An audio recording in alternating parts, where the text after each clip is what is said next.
Alrighty, all today we are going to make the Anchorhead bar from Imperial Assault. I'm going to try and make it into a model, so I don't have to set it up, take it down, it might look a bit nicer. Haven't figured out how I'm going to do the different levels on it and that, so that you can still place larger 6 3x2 sized models. Might figure that out when we come to it, or just kind of make all the stuff removable off the top of it. Start with though, sheet of plywood, don't use MDF. Well, I'm not going to use MDF because I found it warps when you paint one side of it, unless you go really thick and then it's too heavy and you don't want to lug it about. I had this lying around, but you could probably get away with 3mm. I've gone 6mm here just because it's here and it's free. Start by laying out the tiles, trace them around, and then I'll just cut it out with a jigsaw and see how I go from there. I'll leave you on and speed you up.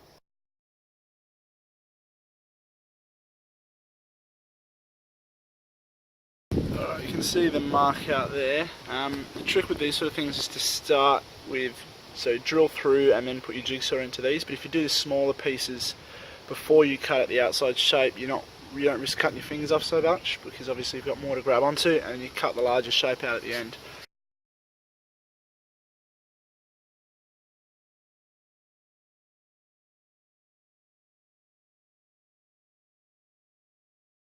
Alrighty, so let's start. Probably a reason this plywood was lying around the house, because it's already warped. But we're going to forge ahead anyway. And if I need to, I might run some pine slats along the base to straighten it out and keep it flat. Alrighty, next step, we'll just sand these edges off really quickly so I don't get splinters, and we're away. Start putting some detail on.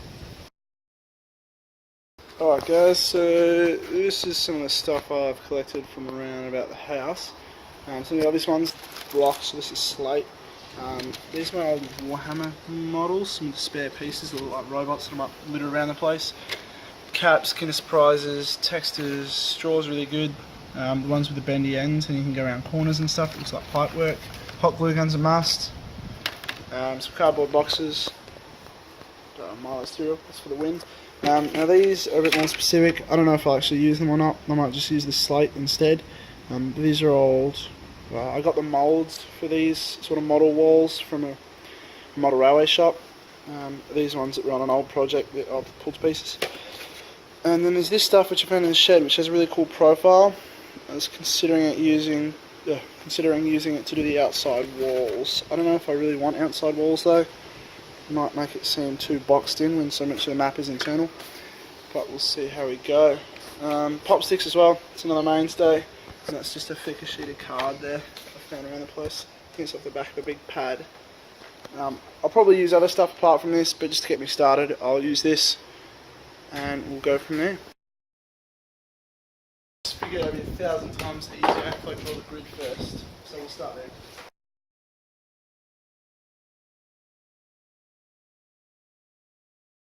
Alrighty, so I'm going to put up all the internal walls, just so I know where I'm starting and where I'm at. I might go grab some doors as well, just to make sure they're still going to fit when I put the walls up.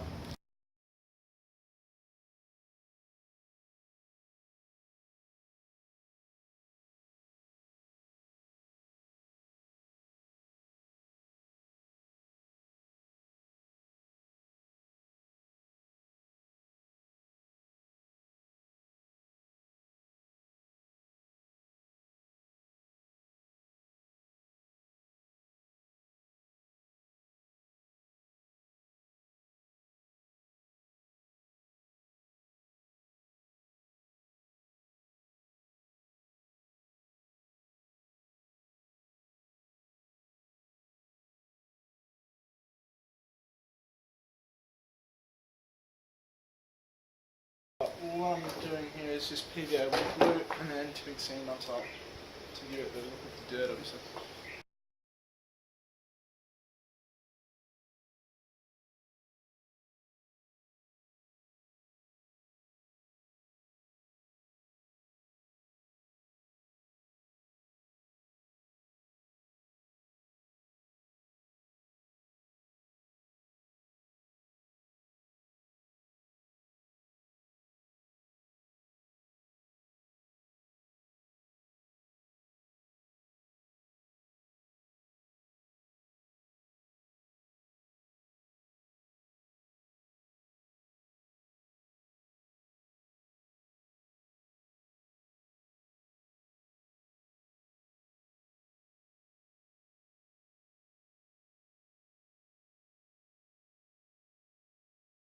Alright, probably about halfway point, oh, a bit over the halfway point. That's what we got so far. Conveyor belt with some rocks on it. So those big rocks will be the, turn that around now, the red there. This is going to be that red obstacle there. I'll paint that to look like communication tower. I might stick a little bit more to that. The walls are in obviously, and then the outdoor area. I think on the top of these ones here I'll have to paint to denote what's what, because some of it's not 100% clear. So obviously those bigger ones, the black walls, same as these two here. But I'm going to find out how I can mark those that will still look clean and not really gross with some paint or something. So it's just this other end to go.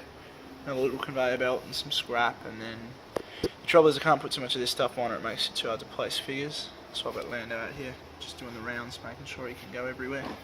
There's a few spots which are a bit squishy. These rocks are harder than I thought. So I think on the next one I will do an indoor map, or even if it is an outdoor map, keep the obstructions in the same locations but just model it all so it's indoor, just to make it a bit easier to place figures and it all a bit more consistent and such. Anyway, that's where we are so far.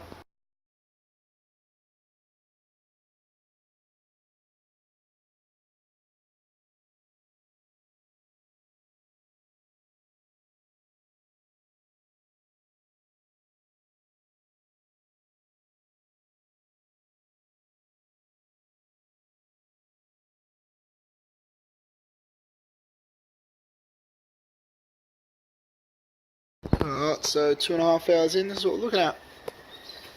It's not fancy, but it's going to look better than plain on cardboard, I believe. So I'm going to throw a lick of spray paint on this, and then pack up the rest of this stuff, and then maybe a quick dry brush over the whole lot and see what we can do with it. Alrighty guys, started spraying it. Thought I should tell you what I'm using. Flat black, fiddly bits. I think it's about $3.50 at Bunnings. Can't go wrong. Spray away. Alrighty, so I got a bunch of different colours out. That way you can see it. The sponge I just use is a really light dry brush. It's just faster than a normal brush because it's a larger surface area. You can pick up a bunch of offcuts at mattress foam stores, that sort of place. Other than that, I'll get cracking. Start with grey.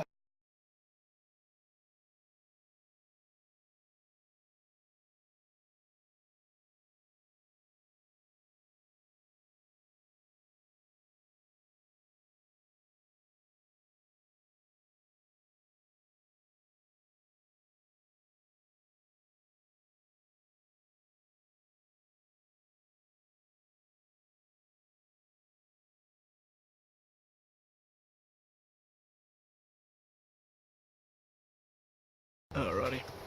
No, I'm not 100% happy with it, but it's got colour on it, and I'm trying to finish it in the afternoon, so it's going to have to do for now. I'm going to have to get some white paint out, or I might do that light grey and just do little lines between all the blocks. Found this paint marker I used when I was doing magic and gathering planets. I'm going to just try that out. Give it a squeeze.